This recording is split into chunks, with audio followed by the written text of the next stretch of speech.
Dirty Little Secrets, Chapter 8, 3 p.m. I, however, was still trapped in this crappy place. As clouds gathered outside, it grew quieter inside, and every move I made seemed to echo off the ceiling. Mom had the television going 24 hours a day if she was home, so I grabbed the stereo from my room and set it up on top of a pile of papers in the middle of the kitchen.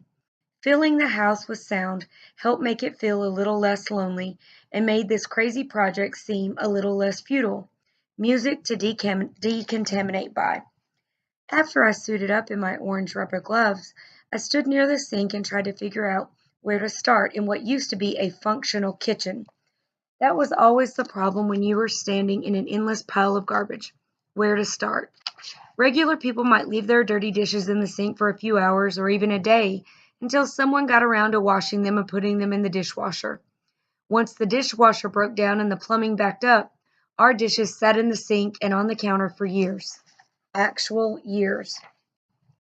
The fronts of the cabinets were white once, but now looked as though they were covered in fine brown dirt, like someone had stood in the middle of the kitchen and flung bags of potting soil all over everything. Except it wasn't potting soil. It was mold that had crept up along the counters and down over the cabinets until you couldn't tell what color the cabinets were supposed to be. The mold had made its way up the tiles and the walls until the bottoms of the curtains hung heavy with black. It happened so gradually that we really didn't notice. We just stayed out of that room as much as we could and tried not to look at anything too closely. After a while, it didn't seem to matter anymore. Getting rid of this stuff was probably some kind of biohazard. I coughed just thinking about it. Mom's breathing problems had gotten worse lately. Inhaling mold spores for years would do that to you. It might even kill you. It was crazy looking closely at everything like this. If you walked by it every day, you didn't notice how bad it really was. Now that I was paying attention, it was hard not to see it like Josh or Kaylee would. A disgusting mess that nobody sane would live in. Thinking about Josh just made me sadder. I don't know who I was kidding last night. Until I got this fixed, I couldn't let anybody near it or near me. It was amazing Kaylee still didn't know. I'd been getting careless, letting her pick me up and drop me off here. What if she had seen how we really live? What if Josh smelled the house stink on my jacket when he put his arm around me? The heaviness started to take over as I let these thoughts race through my brain. I shook my head and tried to erase the image of him backing away from me in disgust. I couldn't think any further than right now, or if I had any hope of making this work. There was no getting around cleaning the kitchen because that's where most of the stink was coming from. Like every other horizontal surface in the house, the counters were piled high with everything you'd find in a normal kitchen. Times 12. If a few empty grocery bags might come in handy someday, Mom would save hundreds, because you never knew when the world might run out. Stacks of newspapers stood everywhere, waiting to be read and clipped. Empty food containers were everywhere, margarine and yogurt containers, water bottles, and cylinders that once held potato chips. Those were just some of Mom's favorite treasures. And it's not like these just came from us. Mom saved empty containers from work and even random trash cans. I'd have to clear off some counter space to really get down to it. So I started with the stove. It was piled with miscellaneous junk as high as the range hood. A few years back, the refrigerator broke, so Mom just piled groceries on the counter next to the stove, lining up the cans of food instead of putting them away anywhere.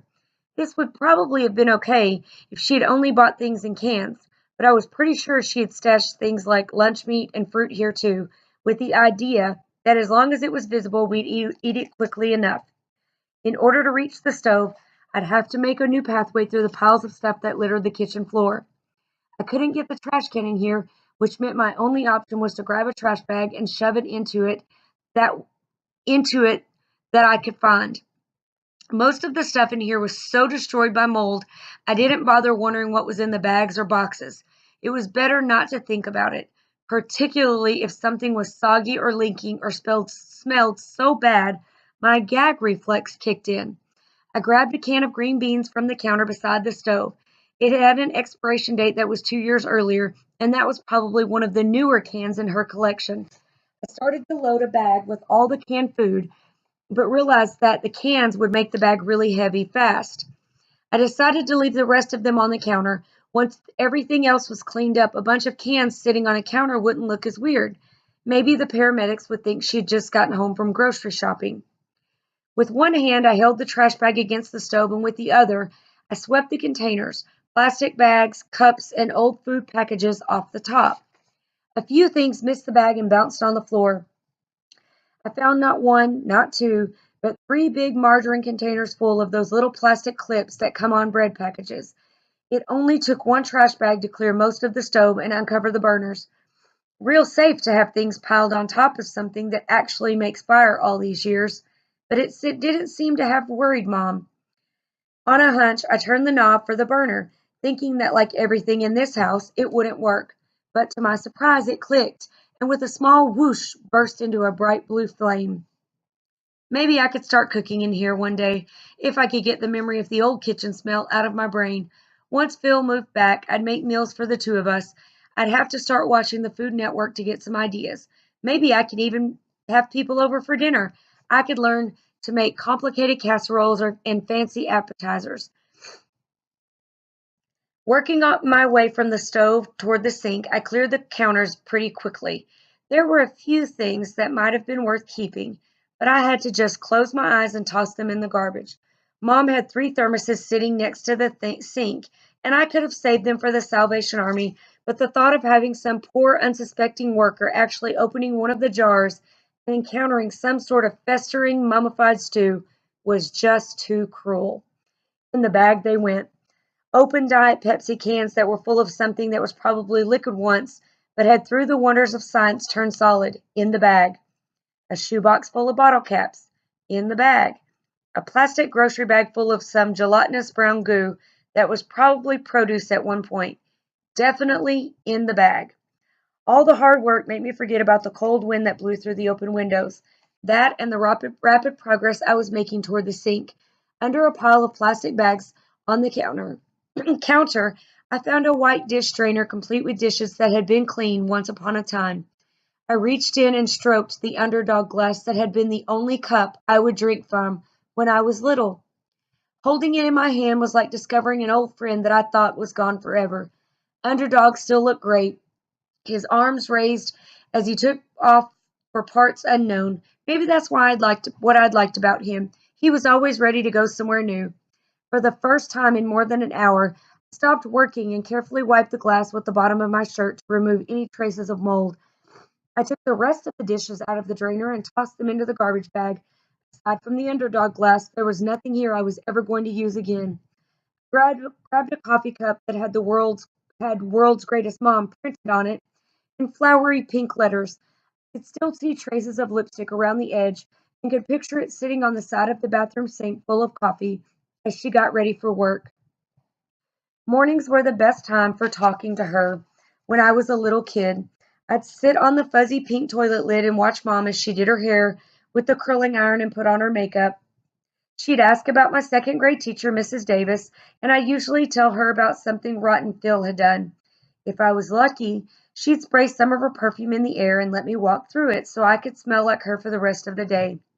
If I missed her while I was at school, I'd just sniff my sleeve and perfume, and the smell of her perfume would make me feel safe.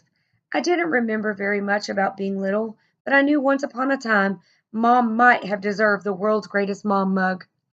As I held the mug over the garbage bag, I remembered, with a creeping sense of dread, how the dishes got into the drainer. I'd done them about 4 years ago before Garbage Girl happened, before I'd totally given up. It was probably the last time I'd done anything constructive in this room, in this whole house. I'd learned my lesson well. I had planned it as a surprise for Mom. She had been working late all week, and I'd wanted to do something that would make her life a little easier, so she'd make mine easier too. And at that point in seventh grade, I needed an easier life more than anything, just about anything else. Carefully pushing aside all of Mom's stuff that had started to take over the space, after the Auntie Jean episode, I knew better than to throw anything away or move it more than a few inches from where she had put it. I managed to make enough room to cook dinner. Okay, cooking dinner might be an exaggeration, but I made a meal in that kitchen for the three of us to eat. This was before the sink stopped working and developed a permanent brown crust and before mold had started its incessant march across all surfaces. Back when you could still eat something that had come into contact with the space and not watch for signs of botulism or trichinosis. After school that day, I'd gone down to the grocery store on the corner and picked up one of those already cooked chickens that came in the little plastic containers. If nothing else, I knew how much Mom loved those containers with the clear plastic dome on top. French bread and salad completed the meal. Bill hated salad or anything that was naturally green, but I tried to make it up to him by buying ice cream sandwiches for dessert. Just as I was setting the bags on the counter, Phil came in from his room and started poking around in my bags. Get out of here, I said, slapping his hand away. It's for dinner. Whose dinner? Our dinner. Yours, mine, and Mom's. What's the occasion? No occasion. I pulled out the bag of salad and set it on a clear space on the counter. I just thought it would be good for us to eat dinner together. Phil opened the cupboards and found a box of Ch8. After shoving a handful of crackers in his mouth, he said, "Bull." Tiny crumbs of cracker flew out of his mouth in a dry orange shower as he spoke. What? I asked. He always thought he was so smart. Bull that you don't want anything, he said. You're totally fishing for something from her. What is it? You want a cat? Or a new bike? Made a show of concentrating on opening the salad and digging through the bottom cupboard for a cleanish bowl to put it in. No. The bag crackled as he fished around the bottom for whatever crumbs were left. Well, I'm not falling for let's be the happy family act. You wouldn't be doing this if you didn't want something from her. I sighed and wiped a dinner plate with a wet paper towel. It's just that I was thinking about trying to have some girls over here for my birthday. Phil wiped his mouth with the back of his arm. Why would you want to do that? For someone in AP classes in high school, he could be such an idiot. Was it really that different for him? Did he not care that he could never have anyone over to play video games or hang around watching late night TV? Didn't it bother him that we always had to make excuses for why nobody could come in the house and that we always had to figure out ways to meet people outside? Maybe boys just didn't notice these things. Unfortunately, girls did. A couple of girls in my class wanted to have a sleepover. You know, have one over here because we always go to someone else's house. I've been stalling them for months, but they're starting to get suspicious. I secretly thought that Elena from my class had a crush on Phil. God only knows why, and that's why they all wanted to come over here. We weren't even very good friends, but she was always asking if he was going out with somebody or if he was going to be home after school. Luckily, he was in high school and seventh grade girls were totally off his radar. Bill looked around the room. Knowing him, I figured whatever was going to come out of his mouth would be obnoxious. But he just nodded. I can see how that would be a problem. Buoyed by his sudden understanding, I continued letting my thoughts form into words. So I figured I'd be nice to Mom, make it easy for her and then see if she would let us clean up a little bit. It wouldn't have to be perfect, but enough so I could have a couple of girls over just this once. That way they won't have anything to say behind your back, he said. He opened the fridge and stuck his head in all the way. Did you get any soda? I leaned against the sink to look at him carefully. Because he was 5 years older than me, we didn't do much together. No soda, I said, but there are ice cream sandwiches in the freezer. They're shoved way back up into the corner. Phil opened the freezer and grabbed the box, sending a cascade of Ziploc bags full of mysterious meat products onto the floor. Crap, he said, hopping onto one foot. Those things are like bricks. I helped him pick up the bags and shove them back into the freezer. We slammed the door quickly so nothing else could attempt an escape. Thanks, he said. He unwrapped the top of a sandwich and took a bite. As he put the wrapper in our trash can that lived under the sink, he looked me in the eye. About the whole Mom thing, he said. I felt closer to him at this moment than I'd ever felt before. We never talked about what went on in the house. Not after what happened with Auntie Jean. Yeah, he said. Good luck with that. He shoved the last of the ice cream in his mouth and ducked out of the room. I was sitting at the kitchen table when Mom got home. I'd managed to clear enough space for 2 place settings, complete with placemats, and napkins. Phil had taken a plate of food to his room, but I didn't care, as it didn't look like he was going to be all that much help. Mom set the bags she was carrying down in the doorway to the kitchen and looked at the table. Did I miss a holiday or something? What's going on? I brought the plates into the kitchen where I'd set up the food. I just thought you could use a break, I said. I was so nervous I couldn't look at her directly. One wrong word would set her off, and I needed her to be in a good mood. The only question was what that word would be. I picked up some dinner after school. You didn't plan anything else, did you? Since the closest we got to family dinner was all meeting up at the pot of SpaghettiOs at the same time, it was more of a rhetorical question. No, she said cautiously. I did it. This looks nice. Yeah, I've got some salad and chicken. There's ice cream for dessert. I borrowed a $20 bill from the kitchen jar. Is that okay? It's fine. Mom washed her hands with the special antibacterial soap she got from work. She was afraid of germs and washed her hands until they were bright red. I'm sure she would have liked to declare a national holiday for the day they invented sanitizing gel for your hands. Mom was always telling us to bundle up so we wouldn't catch cold no matter how many times I told her that clinical studies proved it didn't make any difference and she would never, ever, even if the last morsel of food on earth, it was the last morsel of food on earth, take a bite from someone else's fork. That's how you get sick, she said. Forget about living with rotting food on the counters, mold spores in the air, and no clean dishes. Just make sure you didn't share food with anyone else.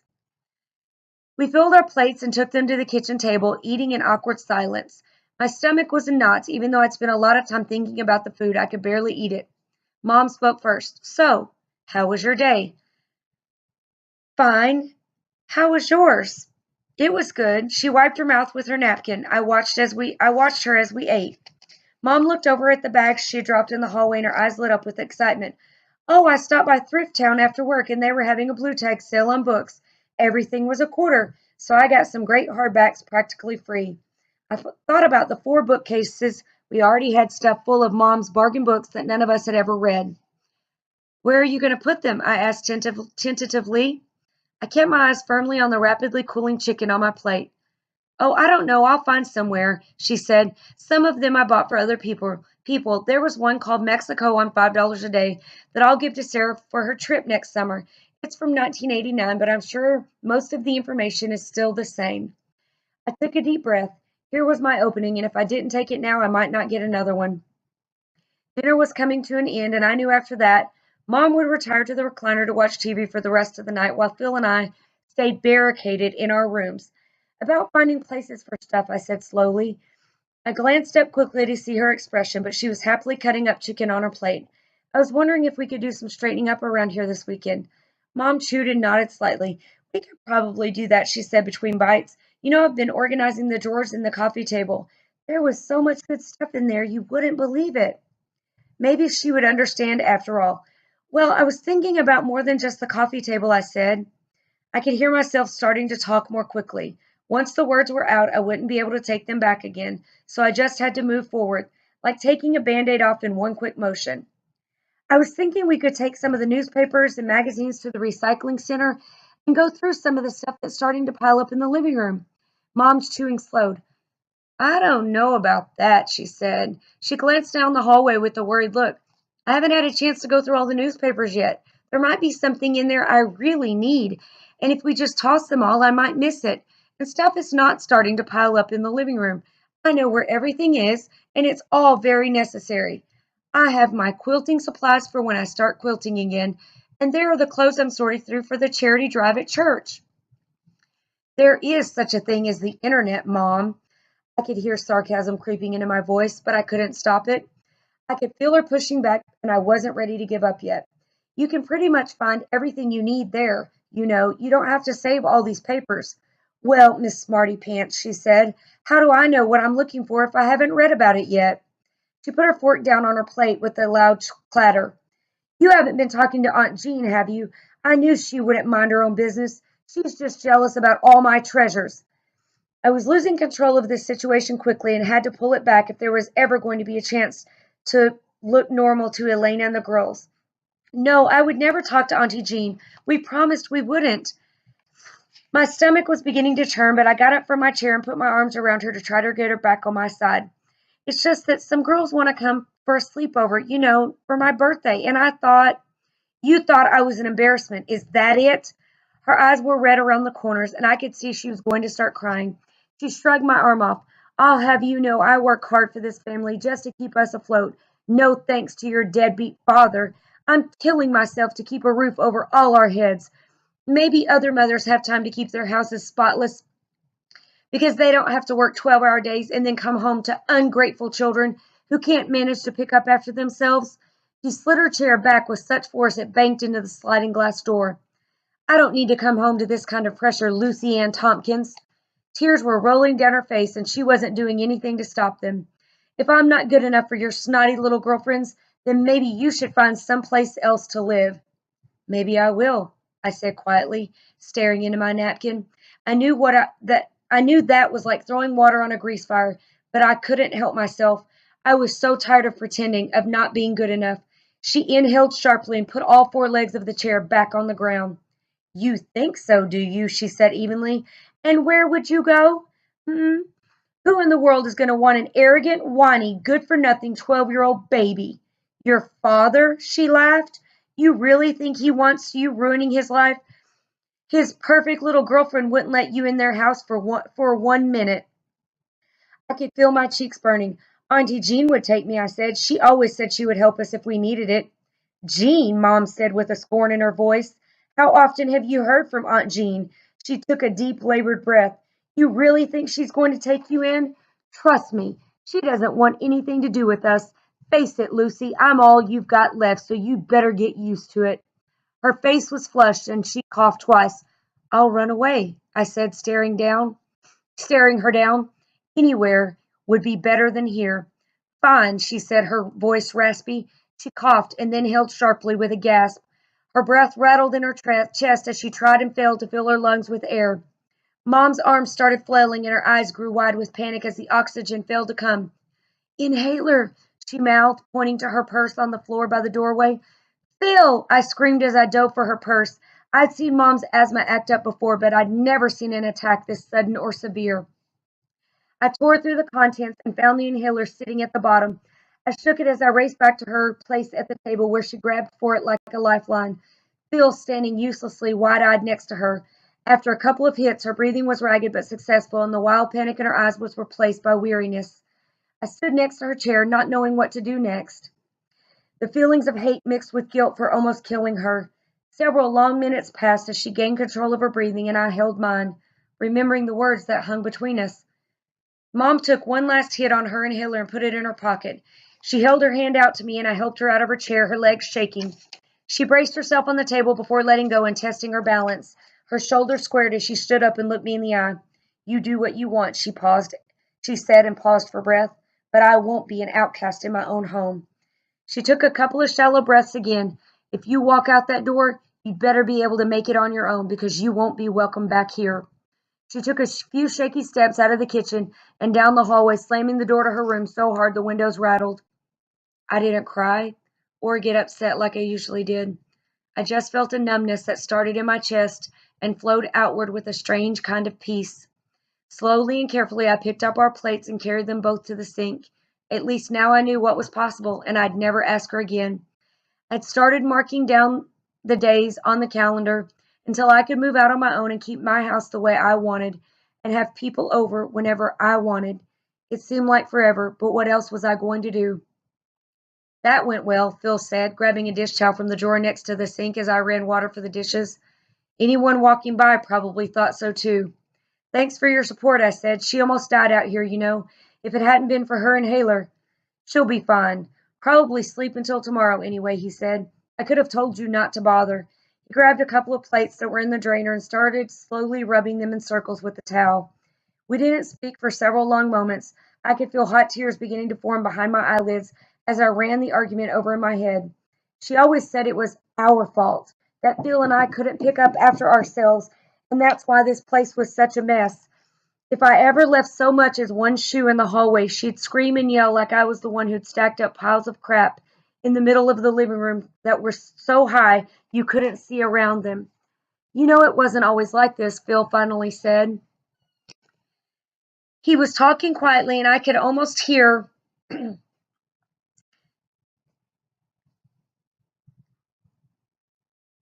He was talking quietly, and I almost didn't hear him over the running water. I sniffed. What wasn't like this? Phil looked around the kitchen. This place. The whole house. Mom didn't used to save stuff like she does now, he said. When Dad was here, everything was clean, almost too clean. Sarah and I had to pick up everything, and if we left toys out, Mom would go crazy.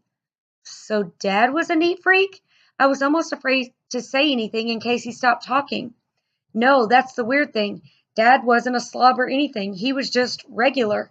Mom was the neat freak. I let out a laugh so forceful it sounded like a bark. Right, I said.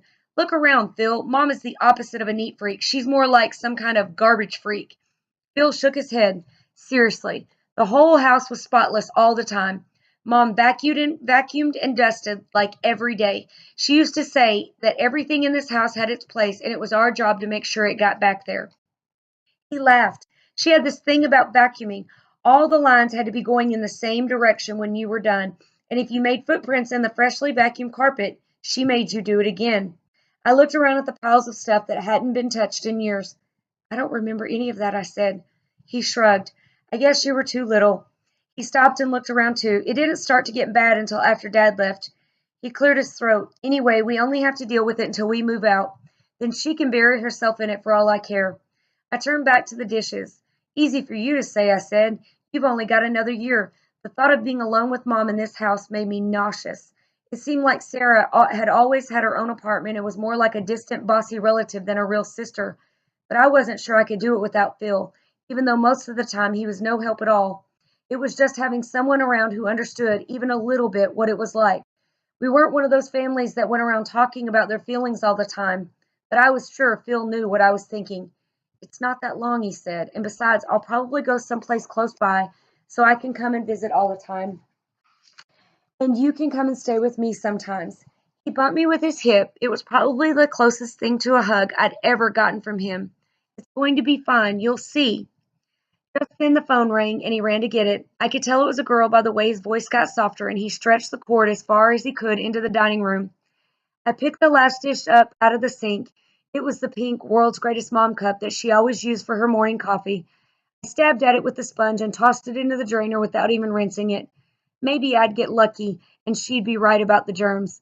Now, so many years later, I stared at the pink mug in my hand like it was an artifact from a previous civilization. As I threw the mug into the garbage bag with as much force as I could, it was satisfying to hear it break into tiny little pieces.